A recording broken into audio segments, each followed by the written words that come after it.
Hi friends, आप देख रहे हैं फिल्मी की छुरी। मैं हूं रूना आशीष और 9 अक्टूबर के शाम को चित्तौड़गढ़ में जो सुरों का परचम लहराया है, मेरे हिसाब से मेवाड़ की पूरी धरती खुश हो गई होगी। राजस्थान में पहले तो सुजानगढ़ में पवन अरुणिता का एक शो था और फिर चित्तौड़गढ़ में एक शो हुआ है पवनदीप का, और बिलीव मी, मन खुश हो गया। आई मीन, रिव्यू करूं उसके पहले ही बोल देती हूँ कि मेरा मन खुश हो गया, बाग बाग हो गया। जो बोलना है बोल लीजिए। बहुत सारे गाने थे, बहुत सारी मस्ती थी, बहुत सारे मूड्स थे, बहुत सारे सरप्राइजेस थे। आई मीन सर्टनली 9 को भी एक शो है, ऐसी हो गई थी मैं, अरे 9 को भी एक शो मिल गया, अरे वाह। It was a big surprise for me as well and I thoroughly enjoyed that surprise. So आप तो खैर जानते ही होंगे, चित्तौड़गढ़ जो है वो महाराणा प्रताप जी का गढ़ माना जाता रहा है। मेवाड़ की खूबसूरत धरती का एक बहुत महत्वपूर्ण भाग रहा है और वहां पर विजय स्तंभ भी है। तो जो पवनदीप की आवाज रही है, मुझे ऐसा लग रहा था जैसे उसकी आवाज से वो खुद इतनी खूबसूरत धरती को प्रणाम कर रहा था। आगे बढ़ते हैं। शायद हंसता रहता हूँ हवाएं, एंड देन इस बीच जो पूरा पब्लिक पार्टिसिपेशन था, that was just totally amazing. इतनी आवाजें आ रही थी, इतना लोग साथ के साथ में मिलकर गा रहे थे कि it was a good mood. Overall set बहुत अच्छा हुआ था। फिर वहीं पर मितवा के लिए फिर बस याद साथ है, उसमें भी पब्लिक पार्टिसिपेशन खूब सारा रहा। तू सफर मेरा जो भेजी थी दुआ, Kesariya, and public was going completely mad. You know the best part is Pawandeep एकदम लेटेस्ट सॉन्ग्स जब गाते हैं ना, तो बहुत सारे लोग उससे कनेक्ट करते हैं। एक तो लेटेस्ट सॉन्ग आपकी जुबान पर चढ़े हुए होते हैं।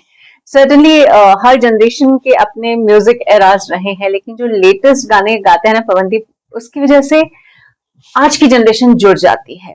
आई मीन बच्चा बच्चा तक जुड़ जाता है, तो व्हाट एल्स टू से। ओके, उसके बाद फिर पवनदीप कीबोर्ड पर आए। मतलब पवनदीप ऐसा लग रहा था कि रुक ही नहीं रहे थे, आज तो बहना है और बवंडर मचाना है, ऐसा लग रहा था मुझको। कीबोर्ड पर आने वाला पल, नैना बरसे जो वादा किया, लंबी जुदाई, आज जाने की जिद ना करो, और फिर शुरू हुआ गजलों का सिलसिला। ओफ, मेरी क्या बोलते हैं ना, कमजोर नब्ज को पकड़ लिया पवन ने और गजल गाना शुरू कर दिया। एंड आई वाज लाइक, ऐसे सुन रही थी मैं। होठों से छू लो तुम इतना जो मुस्कुरा रहे हो, एंड मजा आ गया यार। एनीवेज, उसके बाद फिर नॉर्मल बिना किसी इंस्ट्रूमेंट के फिर उन्होंने गाए तुमको जो पाया, ओ माही कबीरा, तेरे जैसा, या फिर नादा परिंदे। फिर आया उनका तबला, एंड फिर आया किसी नजर को तेरा इंतजार आज भी है। यार ये लड़का ना एकदम चारों खानों चित्त करके छोड़ता है मुझको। फिर ड्रम भी आया। आई मीन, क्या मतलब भाई, तू क्या खा के गया था? मुझे सीरियसली ये बोलने की, अब भाई नहीं बोल सकती, मेरे बेटे तू क्या खा के गया था, मैं ऐसा बोलती हूँ। तो ड्रम्स में गाता है ये समा, ये वाला गाना उन्होंने परफॉर्म किया, जो सर्टनली पहले सुन चुके हैं, लेकिन इतने समय बाद एक बार फिर से पवन को कंप्लीटली अपने अवतार में जब देखा ना, तो मजा आ गया था। I mean, just too good. उसके बाद कलंक भी गाया, साथिया कच्चे धागे वाला भी गाया, और फिर तेरी मिट्टी गाया। एंड मतलब कहीं रुक ही नहीं रहा था, ऐसा लग रहा था मुझको।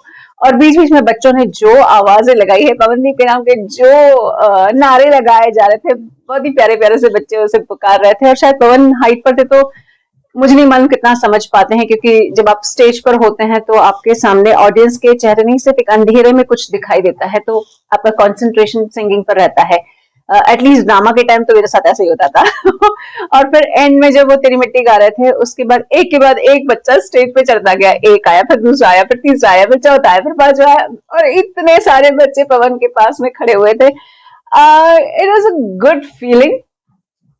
जैसा कि मैंने पहले भी बोला कि अगर आप लेटेस्ट गाने गाते हैं, तो जो लेटेस्ट, जो छोटी से छोटी जनरेशन होती है, आप उसको भी कहीं ना कहीं अपने पास बुला लेते हैं, अपने सर्कल में उनको भी इंक्लूड कर लेते हैं। और आई थिंक पवन के लिए किसी भी जनरेशन के दिल को छूना, मतलब उनकी जादू की छड़ी मिले तो मुझे बता देना, मैं भी ऐसा कुछ ट्राई करती हूँ। पवन के पास कोई जादू की छड़ी है, तभी वो लोगों के दिलों को छू लेता है। इतना ही बोल सकती हूँ। आई थॉरली एंजॉयड दिस शो। मतलब ऐसा लग रहा था कि ये शो खत्म ही ना हो। और ये वाला जो शो है, एक तो वीडियो ऑडियो बहुत अच्छा था, तो बहुत मजे से देखने में आ रहा था। सो वाह भाई, मजा आ गया।